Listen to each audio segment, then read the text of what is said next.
Hey everybody, there was a request on a recent post about the piano patch that I used in a video demo that I put out, and as to whether, first and foremost, it was actually played and or designed on the JDXA itself, or maybe used a third-party controller to make it. Well, in fact, I did play it on the JDXA and designed it on the JDXA. It's a derivative of the factory preset B15, which is called JDXA piano, I believe. Yeah, or JD piano. And of course, the one that comes straight from the factory is really boring, disappointing, and needs some tweaking to make it usable. It's not the best concert piano I've ever heard, but it's certainly, with a little tweaking, much more functional. And I thought I would just share a little bit. Thankfully, I saved the patch. So even though I had written up my recollections of it, actually in looking at the patch, it's even more simple than I thought it was. So first of all, to be clear, I have the only change I've made regarding velocity response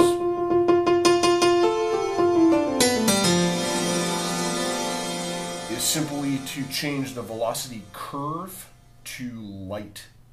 So it's got a more sensitive touch. I keep the velocity, I forget exactly what they call that parameter, but there's I think the velocity touch is called real.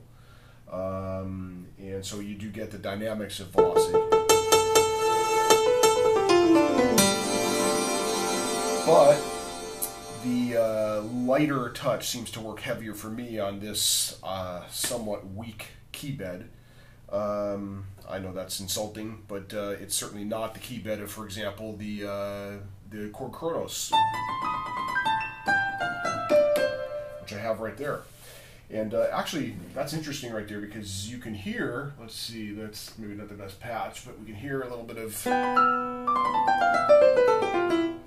as much reverb on that, obviously, but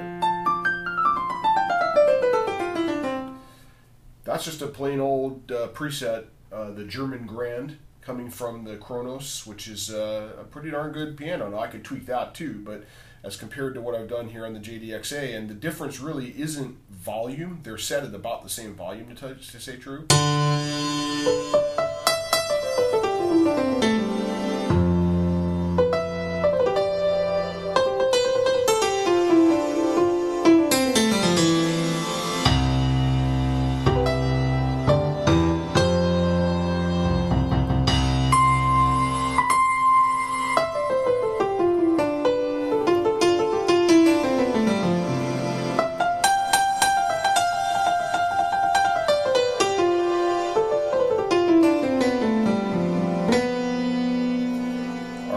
So, first of all, the reverb. It's buried in reverb, and that was partially due to the composition that I did on the demo, but it's also to mask some of the deficiencies of this particular piano patch, because the PCM piano, it's not the best ever.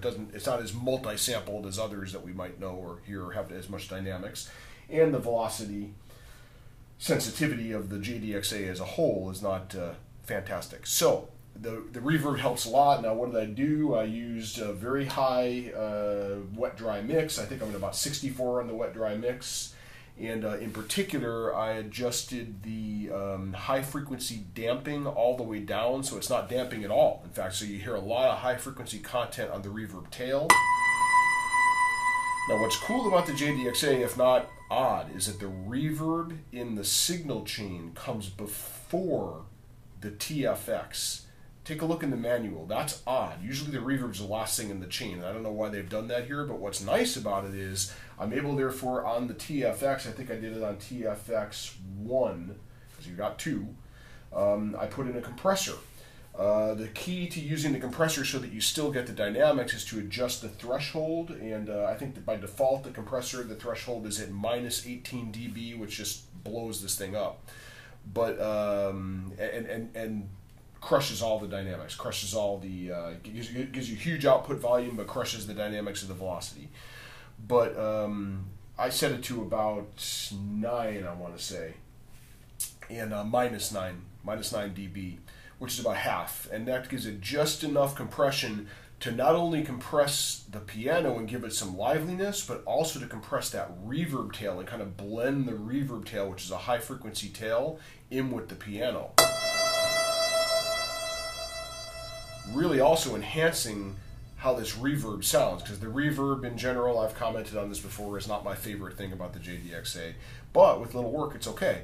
Then in TFX2, right following that, I put an EQ, and you can adjust therefore the EQ to taste. You can go into a little bit more detail in the menu, but you can just use this control knob, TFX2 control knob, because I have it assigned to TFX2, to adjust it to taste and get what you're looking for. In the case of this particular context of how I use this patch in the demo, it was in a mix with some pads underneath it. The pads were eating up a lot of low frequency, mid and low frequency content, so I wanted the piano to ride along the top of it and be prominent.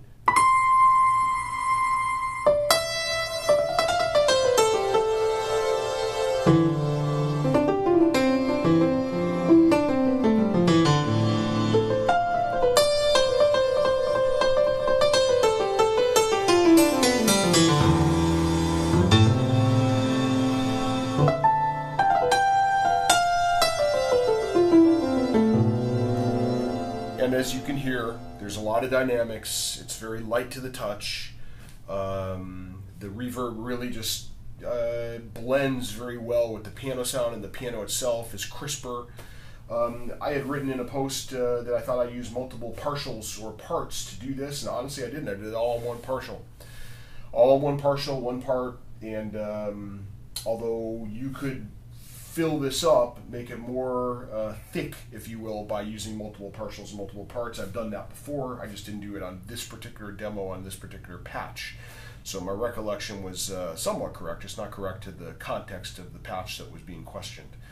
Anyways, I hope that sounds good. You'll forgive my playing inaccuracies there. It's early in the morning. I just woke up, and one too many beers last night. I'm not playing at my best, but gives you an idea because the JDXA itself is playing at its best. It sounds pretty damn good. Again, chord chronos.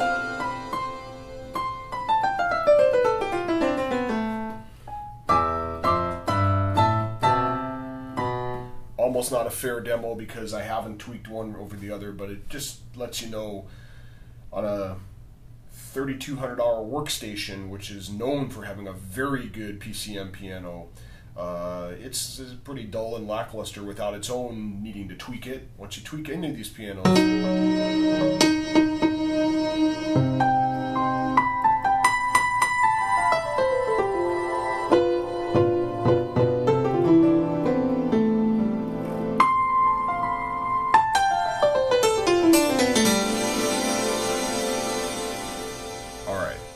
that's enough screwing around. Hope that was helpful to somebody.